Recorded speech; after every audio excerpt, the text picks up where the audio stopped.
Welcome to today's episode of the Global Transformation Forum podcast. I am your host, Dr. Vivian Atud. I am a transformation strategist, a researcher, a lover of all things Africa, a lover of all things innovation. You can extend that to all things AI and all things possibility.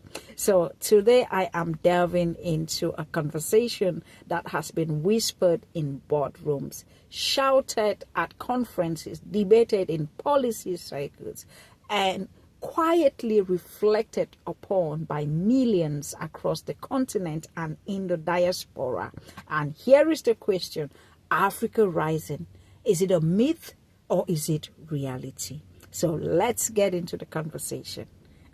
And you might want to ask me a question. So, Dr. Atud, is Africa truly rising, or are we just drinking from a cup of wishful thinking? And well, the answer to that depends. You might ask me, depends on what? And that's the truth many people don't want to hear. Africa is rising, but the rise is uneven. The rise is fragile, and the rise is often misunderstood. When people hear Africa rising, they imagine a unified upward march. They imagine a unified growth. But in reality, Africa is rising in pockets. Africa is rising in waves. Africa is rising in chapters. And Africa is rising in patterns. Rwanda is rising. Kenya is rising. Ghana is rising. Morocco is rising. Ethiopia is rising, falling, rising again. Nigeria is rising in creativity, stumbling in governance, and I could go on and on and on and on. So the answer: Africa is rising, but the rise is not a straight line; it's a mosaic. So, if you do my kind of work and you've moved around different summits, different conferences across the African Union, the African continent, or in the diaspora, you would realize, like I do, that sometimes you are in rooms where you find yourself as the only African, and when you talk about Africa and Africa rising, and some people will make fun and say Africa seems to be like a continent of perpetual potential, and you'll be like, what? Perpetual potential? And what does that mean? That Africa is never arriving? It's always almost there? And I will always hold back, and I will try to interrupt that kind of notions about Africa, and I will say Africa is not a continent of perpetual potential. Africa is a continent of unfolding performance. And the room will go quiet because often people just take it for granted when people make certain comments that are derogatory about Africa. And Africa is not waiting for her moment. If you ask me, I will tell you the moment of Africa is here, but the world isn't used to see Africa shine. And you can ask me, how confident do you talk about this? What's the evidence? And here's what I'm going to tell you. I will give you 3 evidences to show that Africa is rising, and 3 indicators. You get it. Number 1, the youth power of Africa. Africa will be the youngest continent for a very, very long time as the years go by. We have a very youthful population. So, and youth equals innovation, youth equals energy, youth equals entrepreneurship, youth equals creativity. Number 2 evidence is digital leapfrogging. You know, Africa is that continent where we jumped from no landlines to mobile banking, from no legacy systems to digital first solutions. I mean, you can think of financial solutions like M-Pesa, which transformed the whole fintech sector in Africa, and many more pockets of example. You can look at startups in Nigeria, in Kenya, in Egypt, in South Africa that are raising billions for African growth and development. You can look at cultural influence. African music, African movies, African food, African fashion, they are not local anymore. I mean, you can think of the Burna Boys, you can think of Black Panther, you can look at Afrobeat. Culture is one of Africa's new export.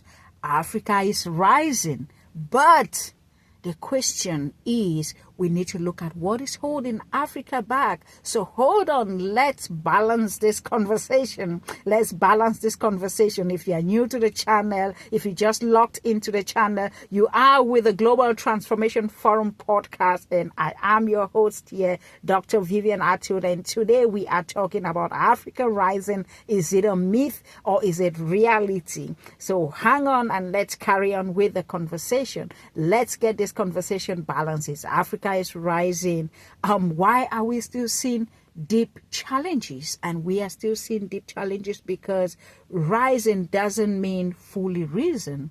And I will tell you, African challenges are real. The challenges of governance gaps are real. Looking across Africa, whether East Africa, West Africa, North Africa, Central Africa, any part of Africa, you're going to see issues with governance. And Africa relies on import. We import quite disproportionately compared to our export. And guess what? We import mostly finished goods and export our raw material. So the trade deficits in Africa are huge. I mean, look at lack of industrialization. We import finished goods. Why? Because we don't have the factories at home to manufacture the products that we need from cars. I mean, many African countries have zero, whether you look at auto manufacturing, whether you look at textile, whether you look at different types of manufacturing, lack of industrialization, weak infrastructure, whether you look at roads infrastructure, different types of infrastructure, it is very weak across Africa, and that affects intra-African trade. Look at policy instability from national levels, regional policies, continental policies, having lots of gaps and instability that affects Africa rising. Capital flights, money leaving the continent, sometimes lawfully and unlawfully, money leaving the continent and affecting the rising and the growth of the continent. And I mean, we've heard of horror stories of politicians hiding money, foreign banks sometimes even losing the money that would have contributed to the growth of the continent. Another key factor we talk about is what? Corruption. We cannot overemphasize this. Corruption is one of the cancers that kill African development across the continent. We hear these horror stories of corruption and misappropriation of public funds that affects growth and development on the continent. And one of the other important factors is brain drain. Across the world, you have African experts everywhere in the diaspora. Why? Because people feel undervalued at home. I mean, I'm speaking out of my home out here in the DMV in the US, and the question is, many African experts want to be in the diaspora because you feel undervalued at home, and you look at from an economic perspective, you look at where would my skills generate more revenue that I can be able to sustain my family. So these don't erase the rise. They explain why the rise is not uniform.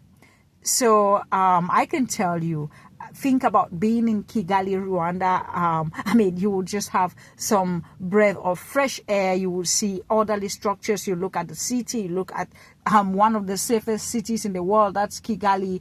And think about moving from Kigali to another African city. And what will you see doing consulting work in other remote African countries? You would experience power outages, you experience potholes, you experience policy confusions. And guess what? All these are African cities, and all these stories are true. The question is, we must learn to hold both realities. And you can ask, as we begin to look at wrapping up this conversation for today, so with all this reality, is Africa rising, or is Africa rising a myth? The question is, so myth or reality? Is it myth or is it reality? The question is, and my answer to this will be, it is a reality with conditions, and a myth when oversimplified. When you oversimplify Africa Rising, it becomes like a myth. But Africa Rising is a reality with conditions. Africa is rising, but Africa must accelerate if she truly wants to claim her global seat. If Africa really wants a seat at the global table, it needs to be able to accelerate Africa Rising. So the question is, what must Africa do next? What must Africa do next? So for me, core 3 imperative: build people. Your people are your power. Your people are your power. The African education systems, African skills, innovation. I mean, I've been privileged to be called by the African Union to sit on some panels looking at African development, education policy, whether strategy and all these things. We need to move it from paperwork to actually reality. So the youth that is so many in Africa can be a dividend or a disaster. And underdeveloped youth in terms of capacity is a disaster. A youth that is developed and have their capacity built and sharpened and have their skills developed can be innovators, can be change makers, and can be the people that will push Africa Rising forward. The next thing is build industry. The time for industrialization of Africa is now. Africa must become a producer, not a consumer, because guess what? Whether you look at the Industrial Revolution, whether you can ask yourself, how did Europe become rich? How did Asia become rich? How did China become rich? The answer to that question is industrialization, building their people, industrialization. And the third important pillar is build governance. Without transparent systems, processes, it is not sustainable. It is not sustainable for you to progress if you don't have transparent systems, if you don't have processes that are transparent. Your progress would not be sustainable. So for Africa to rise sustainably, we need to build our people, we need to industrialize, and we need to build governance. So the final section, as we begin to rise and close this segment for today, the question is, Africa Rising is not a slogan. It's a responsibility. It's a call. It's a movement. It's a question. Will we rise together? Will African rise together? This is Dr. Vivian Atud. Thank you for joining me for today's deep dive. You go out there and share this episode. Come back for the next episode and let's transform the continent one mind at a time.